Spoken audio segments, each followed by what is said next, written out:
Hello friends, இன்றைக்கி சப்பாத்தி பூரிக்கு நல்ல ஒரு சைட் டிஷ்ஷாக இருக்கக்கூடிய இந்த வெஜிடபிள் குருமா தான் எப்படி செய்கிறதுன்னு பார்க்க போகிறோம். அதுவும் சிக்கன் கிரேவிக்கு ஈக்குவலான டேஸ்ட்டில் வீடே மணக்கிற அளவுக்கு செம்ம சுவையாக இருக்கும். அதுவும் ஹோட்டலில் கிடைக்கிற மாதிரி அதே சுவையில் இருக்கும். வாங்க எப்படி செய்கிறதுன்னு பார்க்கலாம். இன்றைக்கி வெஜிடபிள் குருமா செய்கிறதுக்கு ஃபஸ்ட்டு தேங்காய் அரைச்சி எடுத்துக்கலாம்.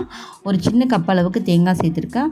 ஒரு ஸ்பூன் சோம்பு, ஒரு 1/2 டேபிள் ஸ்பூன் அளவுக்கு கசகசா சேர்த்துருக்கேன். ஒரு சின்ன துண்டு பட்டை சேர்த்துக்கோங்க.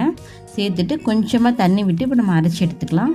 வெஜிடபிள் குருமாவுக்கு தேவையான எல்லா வெஜிடபிள்ஸும் இந்த மாதிரி கட் பண்ணிவிட்டு மசாலா ஐட்டம் எல்லாத்தையுமே ரெடியாக எடுத்து வச்சுருக்கேன். இதே போல் எல்லா வெஜிடபிள்ஸையும் குட்டியாக கட் பண்ணி எடுத்துக்கோங்க. உருளைக்கிழங்கு, முளைக்கட்டின பட்டாணி, பீன்ஸு, கேரட்டு, வெங்காயம், கருவேப்பிலை, தக்காளி, மசாலா ஐட்டம்லாம் எடுத்து வச்சுக்கோங்க. சில்தூள், மிளகாத்தூள், மல்லித்தூள், கரம் மசாலா எடுத்து வச்சுருக்கேன். இங்கே அரைச்சி வச்ச தேங்காய் இருக்குது, உப்பு, தண்ணி, இஞ்சி பூண்டு பேஸ்ட்டு, அவ்வளோதாங்க. எல்லாமே இப்போ ரெடியாக இருக்குது. இப்போ நம்ம ஸ்டார்ட் பண்ண ஆரம்பிச்சிடலாம். வெஜிடபிள் குருமா இன்றைக்கி குக்கரில் தான் எப்படி செய்கிறதுன்னு பார்க்க போகிறோம். அதுக்கு ஒரு 4 to 5 டேபிள் ஸ்பூன் அளவுக்கு ஆயில் ஆட் பண்ணிக்கிறேன். ஆயில் நல்லா ஹீட் ஆனதுக்கப்புறமா நம்ம வச்சுருக்க ஸ்பைசஸ் ஆட் பண்ணிடலாம். நம்ம ஆல்ரெடி தேங்காய் அரைக்கும் போதே சோம்பு, பட்டை, கசகசலாம் சேர்த்து நம்ம அரைச்சிருக்கோம். அதனால் இந்த ஆயிலில் கம்மியாகவே ஸ்பைசஸ் ஆட் பண்ணிக்கோங்க. இதில் பட்டை, கிராம்பு, பிரிஞ்சி இலை இதெல்லாம் சேர்த்துருக்கேன். இதெல்லாம் நல்லா பொரிஞ்சு வந்ததுக்கப்புறமா கொஞ்சமாக கசகசா சேர்த்துக்கிறேன். ஆயிலில் கசகசா நல்லா பொரிஞ்சு வந்ததுக்கப்புறமா நம்ம கட் பண்ணி எடுத்து வச்சுருக்க வெங்காயம், கருவேப்பிலை சேர்த்துக்கலாம்.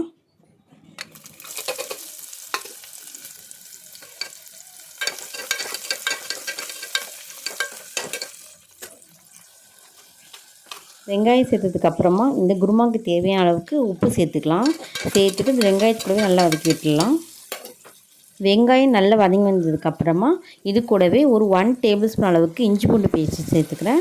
சேர்த்துட்டு வெங்காயத்து கூடவே சேர்த்து நல்லா இதோட ராஸ்மெல் போகிற அளவுக்கு நல்லா வதக்கி விட்டுக்கலாம்.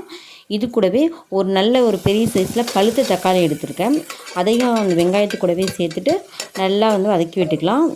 வெங்காயம், தக்காளி நல்லா லோ ஃப்ளேமில் வச்சுட்டு நல்லா வதக்கி விட்டுக்கோங்க. இது கூடவே நம்ம கட் பண்ணி எடுத்து வச்சுருக்க வெஜிடபிள்ஸ் ஆட் பண்ணிடலாம்.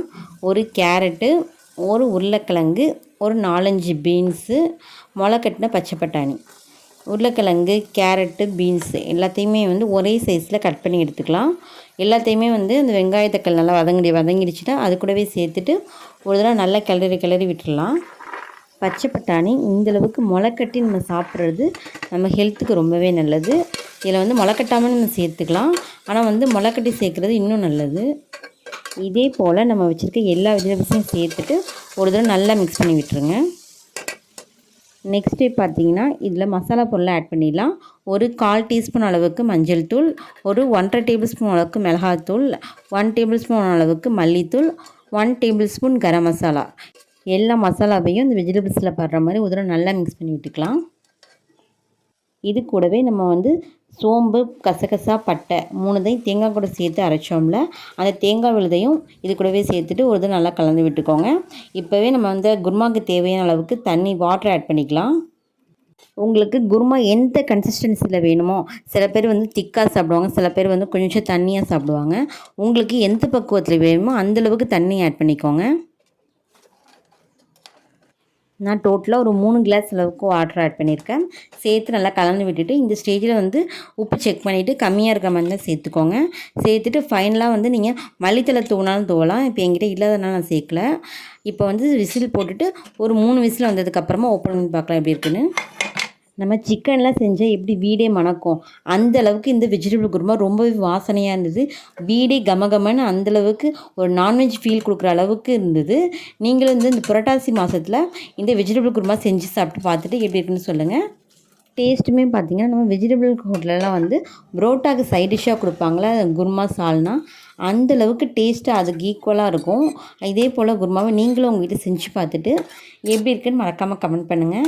இப்போ நம்ம சப்பாத்தி பண்ணியிருக்கோம். இந்த சப்பாத்திக்கு இந்த குருமாவை சைட் டிஷ்ஷாக வச்சு சாப்பிட்டு பார்ப்போம் எப்படி இருக்குன்னு.